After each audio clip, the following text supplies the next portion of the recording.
On se retrouve aujourd'hui pour une nouvelle vidéo où j'aimerais vous parler de ma nouvelle romantasy préférée que j'ai découverte ce début d'année 2025.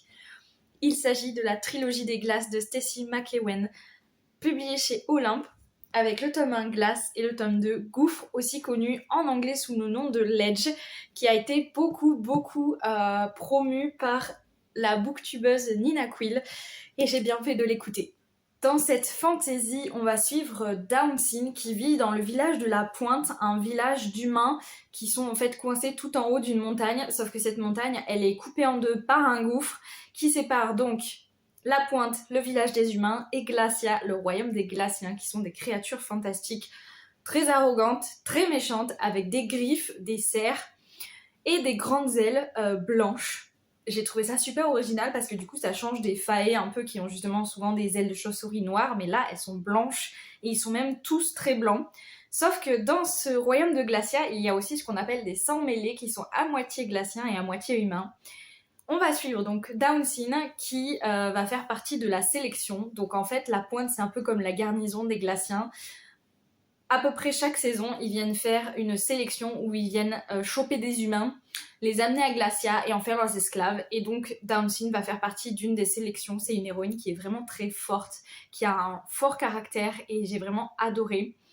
Et donc elle va être emmenée dans Glacia, dans le royaume de Glacia, et on va lui laisser le choix. On va lui dire soit tu deviens esclave et on prend ton âme dans le bassin d'Iscar. Donc je vous laisserai regarder ce que c'est. Soit tu participes à la traque et donc on te jette dans la montagne, on te laisse un petit peu d'avance et on vient te choper et après on a le droit de faire ce qu'on veut de toi. Downsin choisit la traque et c'est là qu'elle va rencontrer Rion, qui est donc un sans-mêlé, un glacien qui est à moitié humain et qui va lui proposer un deal. Il lui dit bah je te sauve la vie, je t'emmène dans un royaume que tu connaissais pas, là où sont tes vraies origines, et en échange bah tu dis rien. Et tu m'aides aussi à atteindre ce royaume. Enfin bon, ils se font une espèce de promesse parce que lui, il a pour but de faire tomber Glacia. Parce que, bah voilà, il est sans mêlée et les sans mêlés sont pas très bien traités à Glacia. Voilà le plot. Dans le tome 1, on a un peu plus de romance quand même que dans le tome 2. D'ailleurs, le tome 1 est pas très gros, donc ça se lit vraiment super bien. C'est à la 3e personne et j'ai trouvé la plume très immersive, très addictive. J'ai adoré le royaume parce que du coup, je l'ai trouvé super original, tant par les créatures que par cette histoire de gouffre qui sépare. Mais dans le tome 2, on apprend qu'en fait, il y a beaucoup plus que juste ce qu'on pensait, juste le plot.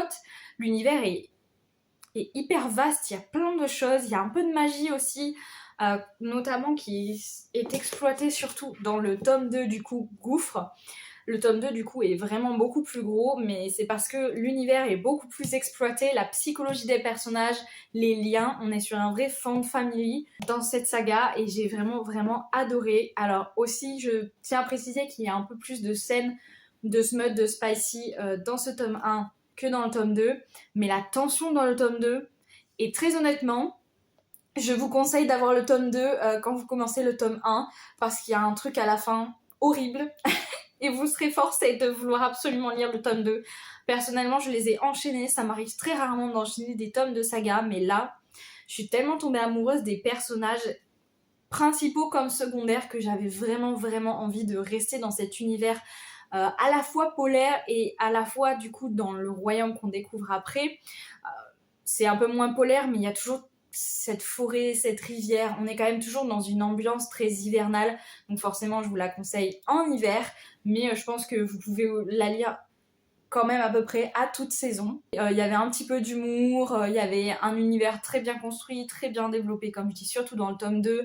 Les personnages sont vraiment attachants, ils sont vraiment authentiques parce qu'ils ont des défauts comme des qualités et ouais, j'ai franchement, honnêtement, j'ai pas de défaut à lui trouver pour l'instant. La fin du tome 1, du tome 2 pardon, est très difficile, j'ai hâte que le tome 3 sorte. Et ouais, je sais pas quoi vous dire de plus. Il y a tout ce qu'il faut. Il y a de l'humour, il y a des personnages attachants, il y a un fond de famille, il y a de la romance, il y a beaucoup de tension dans le tome 2, dans cette romance, mais pas genre de tension sexuelle, hein, du tout. De tension. Et la psychologie, voilà, est super bien travaillée, l'univers est fou, il y a tellement de choses, il y a beaucoup de rebondissements aussi, surtout dans le tome 2, je m'y attendais, mais pas du tout. Et ouais, non, comme je dis, c'est une nouvelle saga de romantasy coup de cœur et j'ai très hâte du tome 3, je crois qu'il s'appellera Vallée. N'hésitez pas à venir me dire en commentaire si vous l'avez déjà lu, si ça vous tente, et j'espère que cette petite vidéo vous aura quand même convaincu de lire la trilogie des glaces, publiée chez Olympe. Sur ce, moi je vous souhaite de bonnes lectures comme d'habitude, et je vous dis à bientôt pour une prochaine vidéo.